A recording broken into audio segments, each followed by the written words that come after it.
Diddy parties was one of the party favors. And a party favors means that you're set on top of a table and you're used as a toy.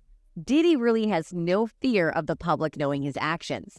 In a whirlwind of shocking allegations, hip-hop mogul Diddy finds himself in the center of controversy with claims of his involvement in satanic rituals. Recent testimonies from alleged victims have surfaced, detailing a hidden world of dark gatherings and celebrity connections that raises the eyebrows and questions alike. With names like Denzel Washington and Birdman being dropped, the narrative towards fame powered, leaving fans with critics eager to uncover the truth behind these startling accusations. Today, we're going to be reacting to video and hearing testimonies from not only victims, but celebrities talking about what happens at the Diddy's parties. Trust me, this is one you want to watch. I don't want to hold you. Go ahead and hit that like button. Definitely share the video. If this is your first time watching, hit that subscribe button. Let's get to it. So nobody tried. Diddy hosting gay parties openly might be a shock to some people, but his kinky and obscene ventures have never been much of a secret. For as long as we can remember, Diddy has been openly hitting on male rappers right, left, and center. Every rapper is in danger of being hit on by Diddy at any given time. You'd think a man of his status would be careful and secretive about this sort of thing. But Diddy doesn't mind shooting his shot at anyone. One of the people who had his first-hand experience was 50 Cent. Like he said something to me one time, a long time ago. At Chris Lighty's wedding, he told me to take me shopping.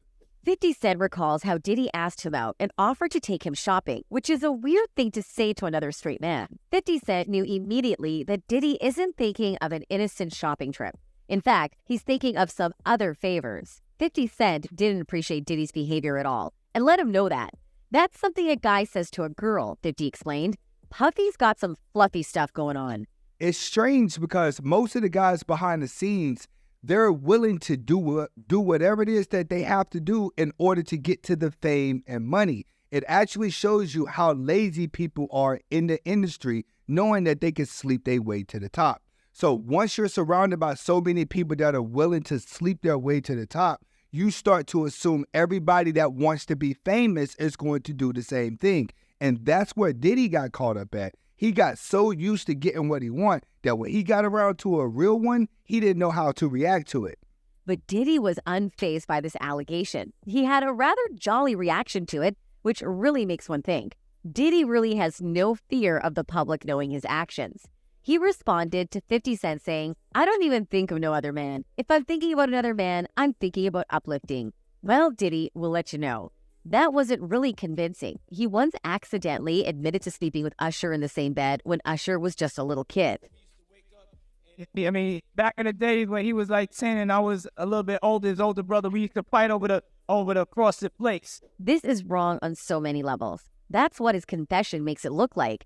Even Usher admits that he would never send his kids to a place like Diddy's. 14 years old. You're a dad now. Would you ever send your kid to Puffy camp? Hell no. Diddy's former bodyguard also revealed a crazy story of the music mogul buying dildos at a bookstore. He picked quite a few of them down. I'm like, okay. He put them in the bag. So when I went by there and I looked up there and it said butt plug.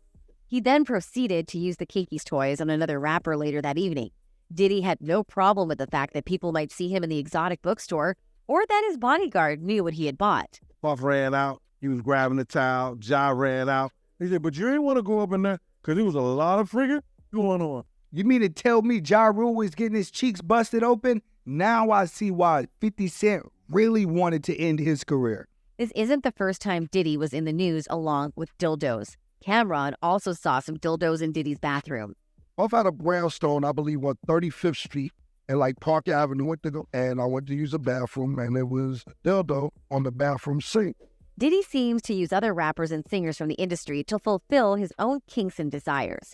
He isn't one to keep his adventures private. In fact, he's always inviting other people to join in on the fun, just like he invited Jay-Z to his parties. This isn't a new rumor. Diddy is known as the industry's secret homosexual producer for as long as one can remember. And being a child of his, I wonder how that is for his children to walk around knowing that their father is known for being this bisexual guy that takes advantage of people. Or do you think that the children are more brainwashed and that it's normal in their world? Get in the comments and let me know. Years ago, Keith D, the famous gangster, got invited to a party hosted by Will Smith. He walked in expecting a normal party and ended up witnessing all sorts of things. But what surprised him most was the fact that Tupac and Diddy were walking around looking like a couple. Diddy has this habit of inviting people to not just the parties he hosts, but also other lit parties. Tupac and Diddy walking around acting like a couple? Is this one of the reasons why they had beef with each other? No. Sometimes the people he invites don't even know what they're signing up for until they're in the club. A similar incident occurred when Diddy took fellow rapper Exhibit to a club. The two went to a party, and Exhibit thought he was having a fun night out at a normal club, only to later realize he was at a very explicit gay club. He recalls the bizarre incident. So then, Diddy is doing his business. We go down and get a drink. We are sitting there bobbing to the music, and then Superhead points over to the corner. There's two dudes kissing. I'm like, what the F is this? Then she pointed in another direction, and there's another dude over there, butt-ass naked dancing. This tells us one thing. Diddy openly walks into gay bars and clubs without as much of a hint as being seen. He'll invite celebrities with him to all sorts of places to hang out and have fun with. Looks like he also enjoys Jay-Z's company very much and lets Jay have some fun too at his parties. People think it's about time Diddy and Jay-Z own up to their sexualities. And now we're going to go into the portion of the video where we hear from a lady who was part of one of their parties, and her story can be triggered. Let's get to it. Diddy parties was one of the party favors, and a party favors means that you're set on top of a table and you're used as a toy. Now, I've been to some parties in Hollywood, and I've seen parties where women were laid on the tables with fruit and food on top of them that people can eat off of.